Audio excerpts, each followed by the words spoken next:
নমস্কার, আমি অনন্যা। পেটুক ঠাকুর চ্যানেলে আপনাদেরকে সুস্বাগতম। ভিডিওটি শেষ পর্যন্ত দেখবার অনুরোধ জানিয়ে শুরু করব আজকের রান্নাবান্না। এঁচোড় চিংড়ি রান্নার জন্য প্রয়োজন এঁচোড়। আমি আমাদের নিজের গাছ থেকেই কেটে নিচ্ছি একটা এঁচোড়। আপনার আমার প্রিয় রান্নার চ্যানেল পেটুক ঠাকুর সাবস্ক্রাইব করে পাশে রাখা বেল বাটনটি অল করে দেবেন, অনুরোধ রইল। এখানে প্রায় 2 কিলো ওজনের একটা এঁচোড় আমি কেটে নিয়ে নিয়েছি। এটারই অর্ধেকটা পরিমাণ আমি আজ রান্না করব। চলুন এঁচোড়টা আমি কেটে নিয়ে নিই। এঁচোড় কাটবার জন্য নিয়ে নিয়েছি কিছুটা পরিমাণ জল, লাগবে সরিষার তেল, আর দরকার পরিষ্কার একটা সুতির কাপড়ের টুকরো। এঁচোড়টাকে আমি বটিতে কাটবো, আপনি চাইলে চপার দিয়েও কেটে নিতে পারবেন। হাতে আর বটিতে খুব ভালো করে সরিষার তেল মাখিয়ে নিচ্ছি। এঁচোড়ের মুখটাকে বাদ দেব আর এঁচোড়টাকে 2 ফালি করে নিয়ে নেব। যেহেতু এঁচোড়টাকে এক্ষুনি আমি গাছ থেকে পেরে নিয়ে নিয়েছি, এঁচোড়ের রস বা আঠার পরিমাণ কিন্তু খুব বেশি, তাই কাপড়ের টুকরোটা দিয়ে 2-1 বার ভালো করে মুছে নিতে হবে সমস্ত রস আর আঠাটাকে। তারপর আধখানা এঁচোড়কে ছোট ছোট টুকরো টুকরো করে নিচ্ছি। এইভাবে ছোট ছোট করে কেটে নিলে এঁচোড়ের খোসাটা ছাড়াতে সুবিধা হবে। বেশ মোটা করে এঁচোড়ের খোসা ছাড়িয়ে নিতে হবে। এঁচোড় চিংড়ির এই পদটা রান্না করবার জন্য খুব বেশি কচি এঁচোড় যেমন ভালো লাগে না, তেমনি খুব বেশি ম্যাচিওর এঁচোড়ও কিন্তু ভালো লাগবে না। ঠিক এরকম একটা এঁচোড় হলে খুব ভালো হবে। এবারে আমি বাদ দিয়ে দিচ্ছি এঁচোড়ের বুকোর অংশটা। এটাকে আমরা বুকো বলি, আপনারা কি বলেন কমেন্ট করে জানাবেন। এঁচোড়ের কোয়ার মতো অংশগুলো সবে আসতে শুরু করেছে, আর এঁচোড়টা খুব বেশি শক্ত হয়ে যায়নি। ঠিক এই এঁচোড়টাই দরকার আমাদের এই তরকারি রান্না করবার জন্য। এঁচোড়টাকে আমি একটু বড় বড় করে কেটে নিয়ে নিচ্ছি। ঠিক এরকম চৌকো চৌকো বা বরফি বরফি করে এঁচোড় কেটে নিয়ে নিচ্ছি আর জলের মধ্যে চুবিয়ে রেখে দেব। অর্ধেক এঁচোড়টাকে আমি একই রকমভাবে কেটে জলের মধ্যে চুবিয়ে নিয়ে নিচ্ছি। এঁচোড় কাটবার পর বটিতে বা চপারে প্রচুর পরিমাণে এঁচোড়ের আঠা লেগে যায়। সেটা তোলবার জন্য একটু উপায় আমি বলে দিই। কাপড়ের টুকরোটা করে কিছুটা পরিমাণ সরিষার তেল আমি বটির গায়ে ভালো করে লাগিয়ে নিচ্ছি। এরপর বটির লোহার অংশটাকে গ্যাসের উনুনে আগুনের ওপরে ধরলে কিন্তু আঠাগুলো গলতে শুরু করবে। তখন এই কাপড়টা দিয়েই আরও একবার মুছে নিলে সমস্ত আঠা পরিষ্কার হয়ে যাবে। এঁচোড়ের টুকরোগুলোকে আরও 2-3 বার ভালো করে ধুয়ে নিয়ে নিয়েছি। দিয়ে দিচ্ছি প্রেসার কুকারের মধ্যে। 1 চা চামচ পরিমাণ সরিষার তেল দিয়ে দিচ্ছি আর কিছুটা পরিমাণ জল দিয়ে দিচ্ছি। যতটা জল প্রয়োজন হবে এঁচোড়টা সেদ্ধ হবার জন্য। এভাবে একটুখানি তেল দিয়ে দিলে প্রেসার কুকারের গায়ে এঁচোড়ের আঠা লেগে যাবে না। হাই ফ্লেমে আমি 3টে সিটি দিয়ে নিচ্ছি। তারপর আগুনটা নিভিয়ে রেখে দেব এরকমভাবে প্রেসার সমেত, তাহলেই এঁচোড়টা সেদ্ধ হয়ে যাবে। আপনি চাইলে কড়াইতে করেও এঁচোড় সেদ্ধ করে নিতে পারবেন। এঁচোড় চিংড়ি রান্না করবার জন্য এখানে আমি নিয়ে নিয়েছি 2টো মাঝারি সাইজের পেঁয়াজ। পেঁয়াজটা কিন্তু একটু বেশি লাগবে। আর নিয়ে নিয়েছি মাঝারি সাইজের একটা গোটা রসুন। রসুনের খোসা ছাড়িয়ে নিয়ে নিয়েছি। 1.5 ইঞ্চি পরিমাণ আদা নিয়েছি। আদাটাকে এরকম টুকরো করে নিয়ে নিচ্ছি। আদা আর রসুন মিক্সার গ্রাইন্ডারে একটা মিহি পেস্ট তৈরি করে নেব। সাথে আমি এখানে কিছু পাকা লঙ্কা ব্যবহার করব। আপনি চাইলে পাকা লঙ্কা অথবা কাঁচা লঙ্কা অথবা শুকনো লঙ্কাও ব্যবহার করতে পারবেন। লঙ্কার পরিমাণটা আপনারা আপনাদের স্বাদ মতো ব্যবহার করবেন, তবে এই তরকারিটা একটু ঝালঝাল হলে ভালো লাগে। আদা রসুন লঙ্কার পেস্ট আমি একটা বাটিতে নিয়ে নিচ্ছি। কিছুটা পরিমাণ জল দিয়ে দিচ্ছি মিক্সার গ্রাইন্ডারের বাটিটা ধুয়ে। এই মশলার সাথে আমি আরও কিছু গুঁড়ো মশলা অ্যাড করে নেব। দিয়ে দিচ্ছি 1 চা চামচ পরিমাণ ধনে গুঁড়ো, 1 চা চামচ পরিমাণ জিরা গুঁড়ো ব্যবহার হবে এই তরকারিতে। লাগবে 1 চা চামচ পরিমাণ হলুদ গুঁড়ো আর 1 চা চামচ পরিমাণ কাশ্মীরি লাল লঙ্কার গুঁড়ো। কাশ্মীরি লাল লঙ্কার গুঁড়ো অপশনাল, আপনি চাইলে নাও দিতে পারেন। এটাতে ঝাল হয় না, শুধুমাত্র তরকারিতে সুন্দর রঙের জন্য এটা ইউজ করা হয়। সমস্ত মশলাগুলোকে মিক্সড করে পাশে সরিয়ে রেখে দিচ্ছি। আরও একটা বাটি নিয়ে নিচ্ছি। বাটির মধ্যে নিয়ে নেব 2 টেবিল চামচ পরিমাণ টক দই। অল্প একটুখানি পরিমাণ লবণ দিয়ে টক দইটাকে খুব ভালো করে ফেটিয়ে নিয়ে নেব।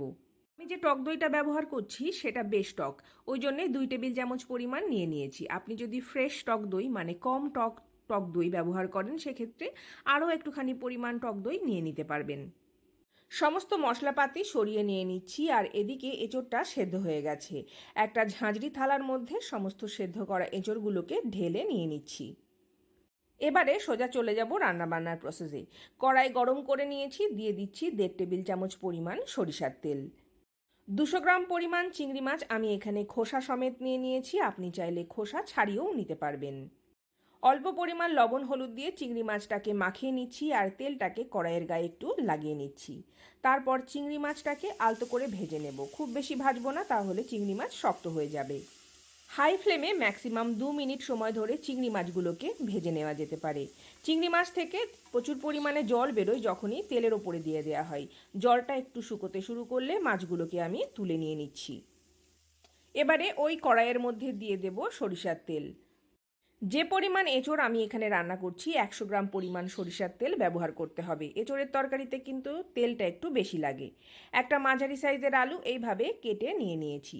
তেল গরম হয়ে গেলে আলুগুলোকে ভেজে নিয়ে নিচ্ছি বেশ ভালো করে। তেলের পরিমাণটা কিন্তু আপনারা আপনাদের ইচ্ছে মতো কম বেশি করে নিতে পারবেন, তবে চেষ্টা করবেন রান্নাটি সরিষার তেলে করা। এবার সেদ্ধ করে ভালো করে জল ঝরিয়ে নেওয়া এঁচোড়গুলোকেও ভালো করে ভেজে তুলে নিয়ে নিচ্ছি। 3-4 মিনিট সময় ধরে এঁচোড়গুলোকে আমি ভেজে নিয়েছি। দেখুন এঁচোড়ের গায়ে বেশ একটা বাদামি বাদামি রং তৈরি হয়ে গেছে। এখানে আমি একটা প্লেটের মধ্যে নিয়ে নিয়েছি ফোড়নের মশলা, 2টো তেজপাতা, হাফ চা চামচ গোটা জিরা, কিছু গোটা গরম মশলা আর 2টো শুকনো লঙ্কা। কড়াইয়ে তেলটাকে একটু ঠান্ডা করে নিয়ে দিয়ে দিচ্ছি ফোড়নের সমস্ত মশলা। ফোড়নটাকে খুব ভালো করে হতে দেব। ফোড়ন হয়ে গেলে দিয়ে দিচ্ছি সমস্ত পেঁয়াজ কুচি আর দিয়ে দেব 1.5 চা চামচ পরিমাণ চিনি। চিনি অপছন্দ হলে দেবেন না, অথবা আপনি আপনার স্বাদ মতো চিনিটা ব্যবহার করবেন। পেঁয়াজটাকে সামান্য একটু নরম করে ভেজে নিচ্ছি। দিয়ে দেব স্বাদ মতো লবণ। এখানে আমি 1 চা চামচের একটু বেশি পরিমাণ লবণ ইউজ করেছি।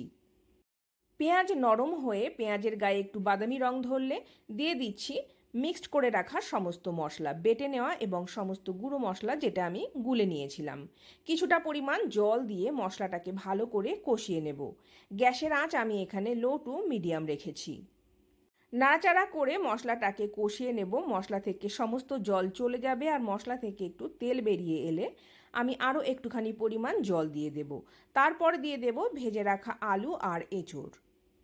মশলার সাথে আলু আর এঁচোড়টাকে খুব ভালো করে কষিয়ে নিতে হবে, অন্তত 5-6 মিনিট সময় ধরে। প্রয়োজন হলে অল্প পরিমাণ জল ব্যবহার করে এঁচোড় কষিয়ে নেবেন। এঁচোড় যেহেতু বেশ শক্ত টাইপের সবজি, সেই জন্য এঁচোড়টাকে আমি 100% সেদ্ধ করে নিয়ে রান্নাটি করছি। এঁচোড় কষানো হয়ে গেছে, দিয়ে দিচ্ছি ভেজে রাখা চিংড়ি মাছ আর যে দই আমি ফেটিয়ে রেখেছিলাম সেটা। দইয়ের বাটি ধুয়ে কিছুটা পরিমাণ জলও দিয়ে দিচ্ছি। আবারও নাড়াচাড়া করে মিনিট খানিকের জন্য কষিয়ে নেব। দইটা মশলার সাথে মিলেমিশে গিয়ে একটু তেল ছাড়লে দিয়ে দেব পর্যাপ্ত পরিমাণে জল। অবশ্যই এক্ষেত্রে গরম জল ব্যবহার করবেন। এখানে আমি 4 কাপ মতো গরম জল ব্যবহার করছি। ভাত দিয়ে খাবার জন্য এঁচোড়টা আমি রান্না করছি, গ্রেভিটা একটু বেশি প্রয়োজন হবে। আপনি আপনার প্রয়োজন মতো যেরকম গ্রেভি প্রয়োজন হবে সেই মতো জলটা দিয়ে নেবেন। নাড়াচাড়া করে সমস্ত কিছু ভালো করে মিশিয়ে নিচ্ছি। এবারে আমি এঁচোড়টাকে ঢাকা চাপা দিয়ে রান্না করে নেব 3-4 মিনিট সময়ের জন্য, যতক্ষণে আলুটা খুব ভালো করে গলে যায়। ঢাকনা খুলে দেখে নিচ্ছি এঁচোড়টা আর আলুটা ঠিকঠাক মতো সেদ্ধ হলো কিনা। আলু খুব ভালো করে সেদ্ধ হয়ে গেছে আর আমি চামচে করে একটা এঁচোড় তুলে দেখিয়ে দিচ্ছি যে এঁচোড়টা কতটা জুসি, কতটা সুন্দর রান্না হয়েছে। সব শেষে দিয়ে দিচ্ছি হাফ চা চামচ পরিমাণ গরম মশলা আর 1 চা চামচ পরিমাণ গাওয়া ঘি। তারপর নাড়াচাড়া করে গ্যাসের ফ্লেম অফ করে ঢাকা দিয়ে রেখে দেব 5 মিনিটের জন্য। তারপর গরম গরম পরিবেশন করব ভাতের সাথে। আমার আজকের রান্নাবান্না হয়ে গেছে। এঁচোড়ের টেস্ট লাইন অসাধারণ হয়েছে। এইভাবে নিশ্চয়ই রান্না করুন, পরিবারের সকলেরা খেয়ে ভীষণ ভালো বলবে, ভীষণ তৃপ্তিবোধ করবেন এই এঁচোড় চিংড়ি খেয়ে। সমস্ত উপকরণের লিস্ট আমি ডেসক্রিপশান বক্সে ভালো করে লিখে দিয়ে দিয়েছি। রান্না করবার সময় ডেসক্রিপশান বক্সটা ফলো করে নেবেন। আমার এফবি পেজ আর ইনস্টাগ্রামের লিঙ্কও দেওয়া রইল ওই ডেসক্রিপশান বক্সে, চাইলে ওখান থেকে আপনারা আমাকে ফলো করে নিতে পারবেন। আমার রান্নাবান্না আজকের মতো এই পর্যন্তই। আপনারা অনেক ভালো থাকবেন, সুস্থ থাকবেন। আপনাদের সাথে দেখা হবে পরবর্তী কোনো নতুন দিনে, পরবর্তী কোনো নতুন রেসিপি নিয়ে। নমস্কার।